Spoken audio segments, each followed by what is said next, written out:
नमस्कार विद्यार्थी मित्रांनो, तुमचे पुन्हा एकदा स्वागत आहे आपल्या सिंपल मॅथ मराठी या यूट्यूब चॅनलवर। या चॅनलच्या माध्यमातून आपल्याला इयत्ता 10वीचं गणित विषयाचं परिपूर्ण नॉलेज या ठिकाणी दिलं जाईल। प्रत्येक प्रश्न जो आहे पुस्तकामधला तो त्या ठिकाणी सोडून दिला जाईल। फक्त गरज आहे तुमच्या एका लाईकची, शेअरची आणि सबस्क्राईबची। तुम्हाला जर आमचे व्हिडिओ आवडत असतील तर जरूर लाईक करा, शेअर करा आणि सबस्क्राईब करा आणि बेल आयकॉनला क्लिक करायला विसरू नका। चला तर मग आजचा आपला टॉपिक आहे लिनियर इक्वेशन इनटू व्हेरिएबल।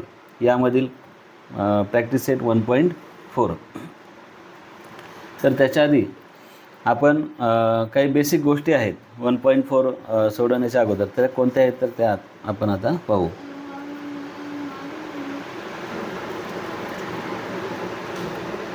या ठिकाणी पुस्तकामध्ये आपल्याला एक टेबल दिलेला दिसतोय। यामध्ये आपल्याला तो टेबल कंप्लीट करायला सांगितलेला आहे। हेडिंग जे आहे equation reducible to a pair of linear equation in two variable, म्हणजे असं इक्वेशन की त्याला आपण रिड्यूस करू शकतो, कन्वर्ट करू शकतो एका दोन चलातील रेषीय समीकरणांमध्ये। आपण पाहिलेलं आहे की काय क्रायटेरिया आहे दोन चलातील रेषीय समीकरण असण्याचा।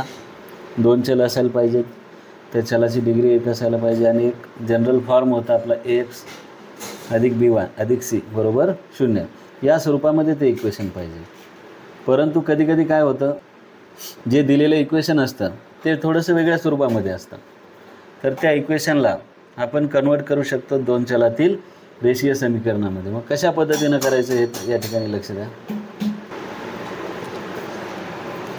या टेबलमध्ये पाहिलं असता सुरुवातीला आपल्याला एक इक्वेशन दिसते 3/x - 4/y = 8। यामध्ये दोनच व्हेरिएबल आहेत, ठीक आहे, परंतु हे लिनियर आहे का तर नाही। का लिनियर नाही त्याचं कारण पहा। जेव्हा एखादी संख्या याच्यामध्ये असते, छेदस्थानी असते, त्यावेळी तिचा जो घातांक असतो तो ऋण असतो। आता या ठिकाणी या एक्सचा घातांक जो आहे तर तो ऋण 1 असणार आहे, ठीक आहे। परंतु आपण इक्वेशनमध्ये पाहिलं होतं की जे चल असतात त्या चलाची कोटी किती असायला पाहिजे, 1 असायला पाहिजे। परंतु या ठिकाणी जी कोटी आहे ती कशी आहे, ऋणामध्ये आहे, ऋण 1 आहे, ठीक आहे। त्यामुळे हे जे इक्वेशन आहे तर ते इक्वेशन दोन चलातील रेषीय समीकरण होऊ शकत नाही, ठीक आहे। त्याचप्रमाणे बाकीचे जे इक्वेशन दिसतात त्या प्रत्येक इक्वेशनमध्ये दोन दोन चल आहेत असं आपल्याला दिसते, परंतु प्रत्येक इक्वेशन जे आहे तर ते दोन चलातील रेषीय इक्वेशन नाही। मग आपल्याला काय करायचं या प्रॅक्टिस सेटमध्ये की हे जे इक्वेशन दिसतात आपल्याला त्याला अगोदर रूपांतरित करायचे दोन चलातील रेषीय समीकरणांमध्ये आणि त्यानंतर ते इक्वेशन आपल्याला सोडवायचं। मग कशा पद्धतीनं त्याला रूपांतरित करायचं लक्ष द्या। पहा, ते जे पहिलं इक्वेशन होतं ते या ठिकाणी मी लिहिलेले। यामध्ये इथे x आहे 3/x - 4/y = 8। दोन चल होते आणि ते लिनियर इक्वेशन नाही आहे। तर या इक्वेशनला आपण काय करू, linear equation in two variable या फॉर्ममध्ये घेऊ। आपल्याला माहिती आहे की ax + by = c या स्वरूपामध्ये जर इक्वेशन असेल तरच ते काय असेल, linear equation in two variable, म्हणजे दोन चलातील रेषीय समीकरण असेल। मग आता याच्यामध्ये आपल्याला काय करावं लागतं लक्षात घ्या। जे चल दिलेले असतात आपल्याला ते या प्रकारच्या इक्वेशनमध्ये डिनॉमिनेटरच्या स्वरूपामध्ये देतात, छेदांच्या स्वरूपामध्ये देतात, म्हणजे ते जे चल असतात ते छेदामध्ये आलेले असतात। तर आपल्याला काय करायचं आहे की छेदामध्ये आलेलं जे चल या ठिकाणी दिसतंय, छेदामध्ये x हे चल आलेले आणि इथं काय आलेलं आहे y। जे चल छेदामध्ये आलेलं असेल तर त्या चलाला वेगळं घ्यायचं आहे। म्हणजे त्या ठिकाणी बघा इथे x दिसते, याच्या अंशामध्ये 3 दिसते, अंशामध्ये 3 असेल तरी आपल्याला काय करायचं आहे, 1 घ्यायचं आहे, 1/x, ठीक आहे। कारण की या 3ला जर आपण 1 ने गुणलं तर 3 × 3 3च गुणाकार होतो आणि हे जे 1/x आहे ते आपण बाजूला घेऊ आणि हे 3 या ठिकाणी लिहू, ठीक आहे। 3 × 1/x वजा या ठिकाणी काय होईल, हे 4 बाजूला घेऊ, 4 बाजूला घेतल्यानंतर इथे 1 राहील, 1/y 4 × 1/x वाय बरोबर काय होईल 8 होईल. ठीक आहे. पहा आता यानंतर आपल्याला ही एक संख्या दिसते चल असणारी आणि ही एक संख्या दिसते. तर आपल्याला काय करायचं, let 1/x is equal to m and 1/y equal to n. याचा अर्थ काय की समजा 1/x बरोबर m आपण घेऊ आणि 1/y बरोबर काय घेऊ n. म्हणजे ज्या ठिकाणी आपल्याला 1/x दिसते त्या ठिकाणी आपल्याला m ठेवायचे आणि ज्या ठिकाणी आपल्याला 1/y दिसते त्या ठिकाणी n ठेवायचे आपल्याला. मग काय होतं ठेवल्यानंतर पाहू आपण. पहा 3 गुणिले 1/x आहे म्हणजे 3 गुणिले 1/x ऐवजी काय लिहिणार आपण m लिहिणार. हे वजा चिन्ह 4 गुणिले 1/y 1/yच्या ऐवजी काय लिहायचं आपल्याला n लिहायचं. ठीक आहे. बरोबर काय 8. आता या ठिकाणी पाहिल्याच्या नंतर आपल्या असं लक्षात येईल की इथे 2 चल आहेत. त्यानंतर ते जे समीकरण आहे तर ते या जनरल फॉर्मच्या स्वरूपामध्ये सुद्धा आहे आणि दोन्ही चलाची कोटी पण किती आहे 1 आहे. म्हणजे हे जे समीकरण आपण बनवलं आहे तर ते रेषीय समीकरण आहे. ठीक आहे. मग हे समीकरण आपल्याला सोडवायचं आहे. मग सोडवत असताना आपण 3 पद्धती शिकलेलो आहोत समीकरणे सोडवण्याच्या. कुठल्याही पद्धतीद्वारे तुम्ही ते समीकरण सोडवू शकता. समीकरण सोडवल्याच्या नंतर समजा तुम्ही हे समीकरण सोडवलं तर तुम्हाला m आणि nच्या किमती मिळतील. कारण की आता हे जे आपण समीकरण बनवले त्यामध्ये काय ठेवलेलं आपण m आणि n हे 2 चल घेतलेले. तुम्ही कोणतेही घेऊ शकता. ठीक आहे. m आणि nच घ्यावे तसं काही नाही. तुम्ही a b घेऊ शकता, p q घेऊ शकता. परंतु पूर्वी जे चल होते ते सोडता आपल्याला वेगळे चल घ्यावे लागतील. समीकरण सोडवल्याच्या नंतर आपल्याला m आणि nच्या व्हॅल्यू मिळतील. परंतु जो प्रश्न होता आपला मूळ त्यामध्ये आपल्याला कुठेही m आणि n दिसत नाही. बरोबर. याच्यामध्ये आपल्याला काय काढायचं होतं x आणि yच्या व्हॅल्यू काढायच्या होत्या. मग जेव्हा आपल्याला m आणि n यांच्या व्हॅल्यू मिळतात त्यावेळेस काय होतं परत आपल्याला यांच्या मूळ किमती घ्याव्या लागतात. मग m ची मूळ किंमत किती आहे 1/x कारण की 1/xच्या ऐवजी आपण m ठेवलं होतं आणि n ची मूळ किंमत काय आहे 1/y. मग मूळ किमती घेतल्याच्या नंतर परत आपले 2 त्या ठिकाणी समीकरण तयार होतात आणि समीकरण तयार झाल्याच्या नंतर आपल्याला ते समीकरण सोडवल्याच्या नंतर x आणि y यांच्या किमती मिळतात. अशा पद्धतीनं आपल्याला काय करायचं समीकरण सोडवायचं आहे. आता या टेबलमध्ये पहा मित्रांनो, तुम्हाला माहिती आहे की प्रत्येक वेळेस आपल्याला काय केलं जातं 2 समीकरणं सोबत दिले जातात सोडवण्यासाठी. या ठिकाणी एकच लिहिलेलं आहे. मग ज्यावेळी याचं दुसरं समीकरण आपल्याला देतील त्याच्या छेदस्थानीसुद्धा याच संख्या असणार आहेत. ठीक आहे. पहिल्या पदाच्या छेदस्थानी इथे x आहे तर याचं जे दुसरं समीकरण देतील आपल्याला त्याच्या पण पहिल्या पदाच्या छेदस्थानी काय असणार आहे x असणार आहे आणि इथं y दिसते तर दुसऱ्या समीकरणामध्ये सुद्धा छेदस्थानी काय असणार आहे y असणार आहे. असं दोन्ही समीकरणं सारख्याच प्रकारची असतात. या ठिकाणी बघा छेदस्थानी काय आहे x - 1 इथं y - 2. मग जे दुसरं समीकरण आहे त्याच्या पण छेदस्थानी x - 1 आणि y - 2 हेच त्या ठिकाणी असणार. आपल्याला काय करायचं आहे की अंशस्थानी कुठलीही संख्या असू द्या. इथं 6 आहे इथं काय आहे 3. तर याला थोडंसं बाजूला लिहायचं आहे. आता हे जे 6 आहे त्या 6ला मी काय करेल थोडंसं साईडला लिहून घेईल आणि साईडला लिहिल्याच्या नंतर त्या 6च्या जागी काय लिहिल 1 लिहिल. 1 लिहिल्याच्या नंतर जे हे पहा हे समजा इथं 6 लिहिले हे साईडला 6 लिहिल्याच्या नंतर 6च्या जागी काय लिहावं लागेल मला 1/x - y. ठीक आहे. म्हणजे आपल्याला सुरुवातीला जे 2 नवीन चल घ्यायचे तर ज्या संख्येबद्दल ते 2 नवीन चल घ्यायचे तर त्या या संख्या आहेत. ठीक आहे. 1/x - y याच्याबद्दल एक चल आपल्याला सपोज करायचं आहे आणि या ठिकाणी काय 1/y - 2 याच्याबद्दल आपल्याला दुसरं चल सपोज करायचं. ठीक आहे. याच्यामध्ये काय करता येईल आपल्याला इथे पण 1/2x - 1 याच्याबद्दल समजा m ठेवायचं 1/y - 2 याच्याबद्दल काय ठेवायचं n ठेवायचं. या ठिकाणी 1/x - y याच्याबद्दल एक चल ठेवू आपण आणि इथे 1/x - y याच्याबद्दल एक चल घेऊ. ठीक आहे. अशा पद्धतीनं आपल्याला ही उदाहरणं सोडवायची. पहा खूप सोपी आहेत परंतु हे उदाहरण सोडवत असताना आपल्याला वेळ जास्त लागतो कारण की लिखाणकाम खूप आहे याच्यामध्ये. ठीक आहे. सुरुवातीला त्या समीकरणांना कन्वर्ट करायचं आहे आपल्या रेषीय समीकरणांमध्ये. रेषीय समीकरण तयार झाल्याच्या नंतर आपण जी चल घेतली होती त्यांच्या किमती आपल्याला मिळतात सुरुवातीला. मग त्या किमती ज्या आहेत त्या किमतींची परत मूळ किंमत घ्यायची मूळ किंमत घेतल्याच्या नंतर पुन्हा आपल्याला 2 समीकरणं तयार होतात आणि पुन्हा 2 समीकरणं तयार झाल्याच्या नंतर परत आपल्याला ज्या प्रश्नामध्ये जे चल होते त्यांच्या किमती मिळतात. ठीक आहे, अशा पद्धतीनं आपल्याला हे समीकरण सोडवावं लागतं. पहा पुढच्या पेजवर दिलेलं आहे आपल्याला लेट्स थिंक. यामध्ये in the above table the equation are not linear, can you convert the equation into linear equation.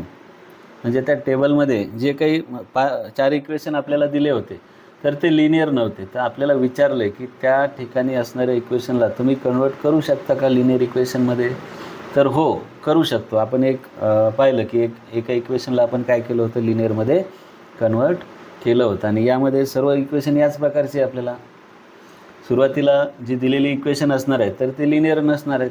ठीक आहे, त्याला आपल्याला कन्वर्ट करायचं आहे, लिनियर करायचं आहे. लिनियर केल्याच्या नंतर ते जे चल असतात ते चल बदलतात आणि त्या पद्धतीनं आपल्याला ते इक्वेशन सोडवायचे. ठीक आहे, त्यानंतरचा पॉईंट पहा, लेट्स रिमेंबर, लक्षात ठेवा.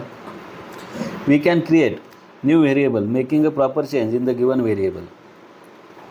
आपण एखाद्या व्हेरिएबलमध्ये प्रॉपर चेंज करून, योग्य तो बदल करून नवीन त्या ठिकाणी व्हेरिएबल तयार करू शकतो.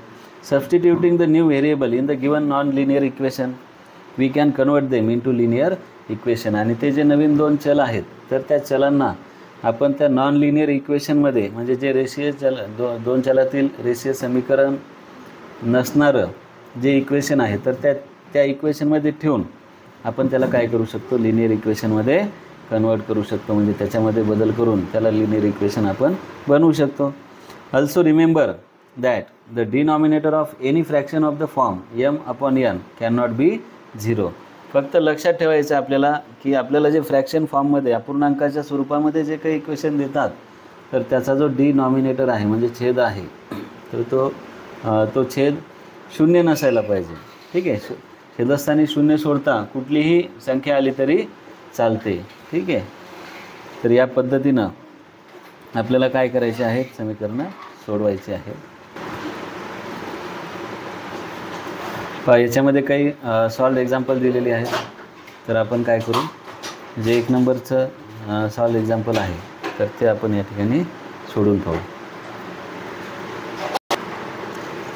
या ठिकाणी पहा मित्रांनो, जे 2 समीकरण आपल्याला दिलेले तर ते लिनियर इक्वेशन नाही आहेत. ठीक आहे, तर आपल्याला सुरुवातीला काय करायचं आहे, त्यांना कन्वर्ट करायचं आहे लिनियर इक्वेशनमध्ये. आणि त्यानंतर त्या ठिकाणी त्या एक्स आणि वाय यांचं व्हॅल्यू आपल्याला काढायचं आहे. ठीक आहे, तर आता लक्ष द्या. तर 4/x + 5/y = 7 हे आपलं फर्स्ट इक्वेशन आहे. त्यानंतर 3/x + 4/y = 5 हे आपलं सेकंड इक्वेशन आहे. तर या इक्वेशनमध्ये छेदस्थानी इथं काय दिसते, x. म्हणून आपल्याला या ठिकाणी काय घ्यायचं, 1/x. आणि इथे काय घेणार आपण, 1/y. इथे पण 1/x, इथे पण काय घेणार, 1/y. ठीक आहे,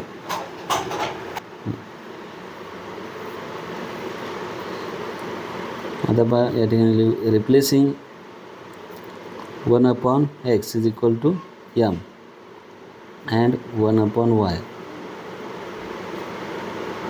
= n.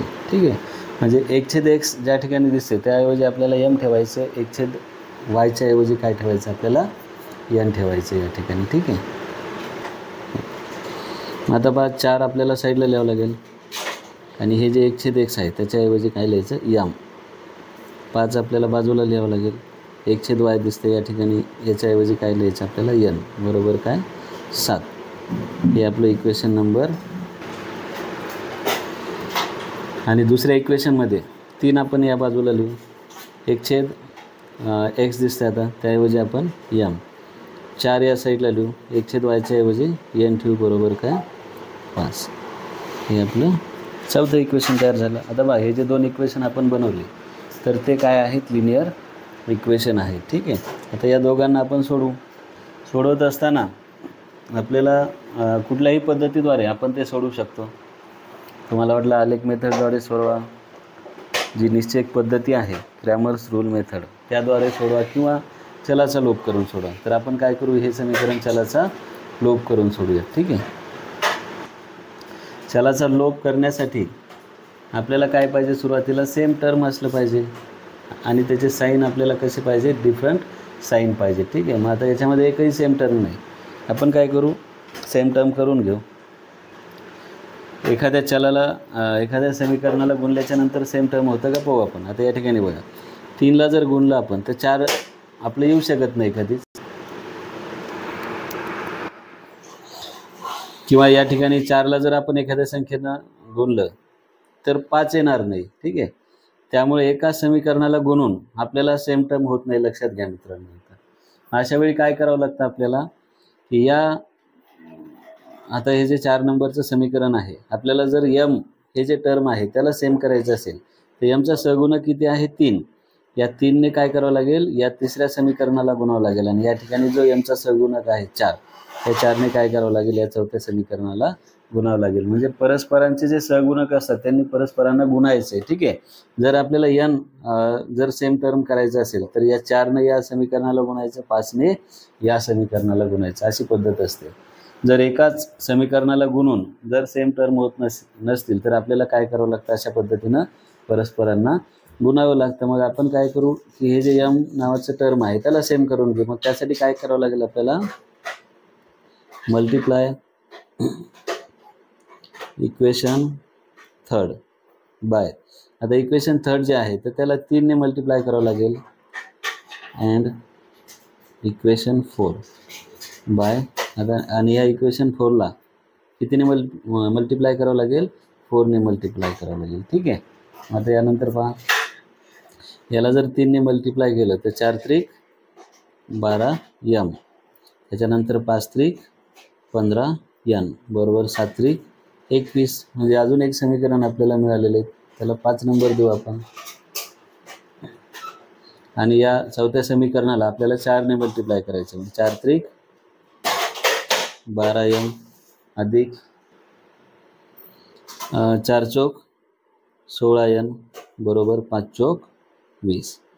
म्हणजे अशा प्रकारे 6 नंबरचं पण समीकरण आपल्याला तयार झालेलं आहे. अजून 2 समीकरणं तयार झालेली आहेत. यामध्ये एक सेम टर्म आलेलं आहे आणि याचे साईन म्हणजे याचे चिन्हसुद्धा सेम आहेत. जर साईन सेम असतील तर आपण काय करतो, सबस्ट्रॅक्शन करतो आणि साईन डिफरंट असतील तर ॲडिशन करतो. आता या ठिकाणी काय करायचं, आपल्याला सबस्ट्रॅक्शन करायचं आहे. सबस्ट्रॅक्ट इक्वेशन, कुठलं इक्वेशन सबस्ट्रॅक्ट करू आपण, इक्वेशन 6 फ्रॉम इक्वेशन 5. 6 नंबरचं जे इक्वेशन दिसते ते आपण काय करू, 5 नंबरच्या इक्वेशनमधून सबस्ट्रॅक्ट करू. आता ते 2 इक्वेशन आपण या ठिकाणी लिहून घेऊ.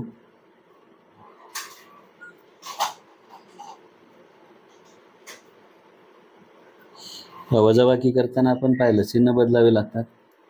इथे धन आहे तर ऋण होईल, या धनाचं ऋण होईल, या ठिकाणी सुद्धा काय होईल, ऋण होईल. ठीक आहे. 12 एम मधून 12 एम वजा झाले म्हणजे कॅन्सल झालं. 15 एन मधून 16 एन वजा झाले म्हणजे मायनस 1 एन, म्हणजे फक्त एन. लहान संख्येतून मोठी संख्या वजा होते पहा, म्हणून उत्तर कसं आलं, वजामध्ये आलं. बरोबर 21 मधून 20 वजा झाले, किती राहतात, 1. पहा, ज्यावेळी एका साईडला वजा चिन्ह एका साईडला धन चिन्ह तर ते चिन्ह रिप्लेस होऊ शकतात. ठीक आहे. म्हणजे आपल्याला या ठिकाणी एन इज इक्वल टू काय मिळेल, -1 मिळेल. ठीक आहे. हे जे मायनस साईन आहे ते आपण इकडे लिहिलं म्हणजे एनची किंमत आपल्याला मिळालेली किती आहे, ते -1. Put n is equal to -1 in equation. आता ही जी एनची किंमत आहे ती आपल्याला एखाद्या इक्वेशनमध्ये ठेवावी लागेल.